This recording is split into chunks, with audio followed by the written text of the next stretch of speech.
Hello everyone, तो कैसे हैं आप सब। आज की इस वीडियो में बात करने वाले हैं ट्रम्प और हमास की। आपको पता है भाई, ट्रम्प जब से सरकार में आए, सत्ता में आए, जब से इन्होंने शपथ ग्रहण करी है, ग्लोबली बड़ा कुछ चेंज होता जा रहा है। ग्लोबली हमें देखते जा रहे हैं, कुछ ना कुछ चेंज लगातार होते जा रहे हैं ट्रम्प के जीतते ही। तो अब है क्या, जो हमास है बेसिकली इनका आरोप है यूएस पर कि किस प्रकार से इनका जो पक्ष है बेसिकली इसराइल के साथ है। हमारे जो 10,000 फिलिस्तीनी कैदी जो है इसराइल की जेल में बंद है, उनका क्या, उनके बारे में तो जो ट्रम्प है, जो यूएस है, वो सोच ही नहीं रहा है।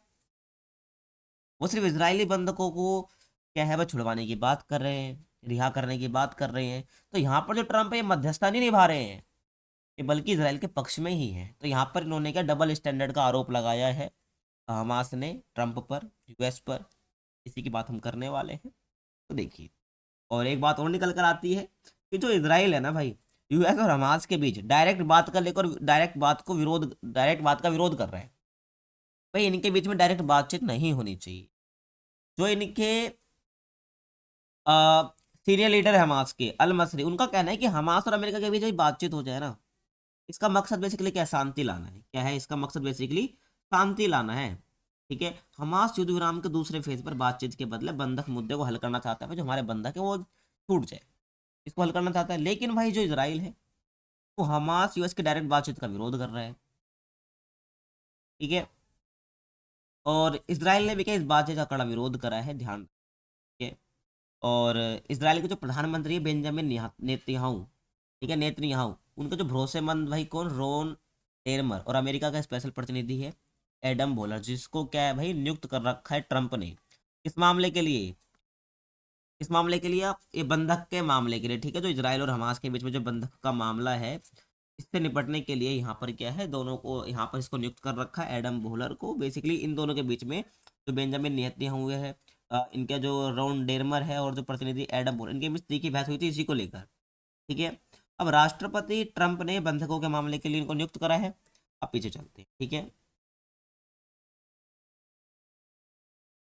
देखिए, अब बात क्या है, जो अमेरिका और फिलिस्तीन का उग्रवादी अमेरिका और फिलिस्तीन का जो उग्रवादी संगठन है हमास, इनके बीच इसराइल से 2023 में जो किडनैप हुए थे ना अमेरिकी बंधक, उनकी रिहाई को लेकर डायरेक्ट बात हुई है। ठीक है, अब जब अल मसरी जो है वापिस बात करना चाहते हैं, लेकिन इसराइल इसका विरोध कर, ठीक है।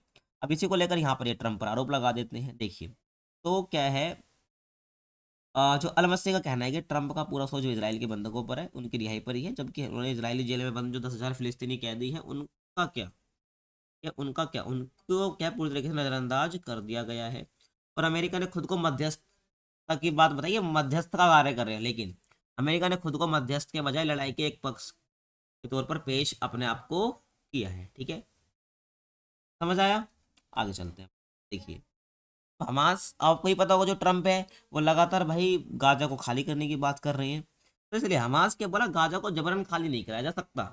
ठीक है, और हमास का आरोप है कि भाई ट्रम्प उन्हें लगातार धमकी दे रहे हैं। ठीक है, और जल्द से जल्द इसराइल के सभी कैदियों को रिहा करें। ठीक है भाई, क्योंकि ट्रंप लगातार बोल रहे हैं कि जितने भी इसराइल के बंधक हैं उनको जितने भी कैदी उनको रिहा करें। ठीक है, और नहीं करा तो अंजाम क्या होगा, बहुत बुरा होगा। ठीक है, भुगतना होगा उनको।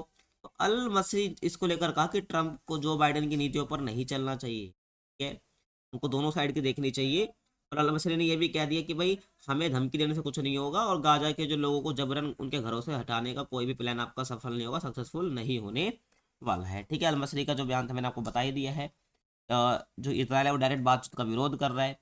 ठीक है, हमास और जो यूएस आपस में बात कर ले। अब ये कौन है, जिनको ट्रंप ने नियुक्त करा है। ठीक है, तो ध्यान रखना। तो US international development finance cooperation के सीईओ रह चुके हैं ये बोलर। ठीक है, तो ट्रंप का कहना है कि बोलर उन लोगों की टीम में से शामिल हैं जिन्होंने 2020 में तो अब्राहम अकॉर्ड पर काम किया था, ध्यान रखना।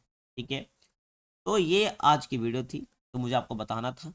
आई होप आपको पसंद आई होगी। आप किस टॉपिक पर और वीडियो देखना चाहते हैं, प्लीज़ कमेंट सेक्शन में जरूर बताइए। ठीक है, कमेंट सेक्शन में आप जरूर बताइए।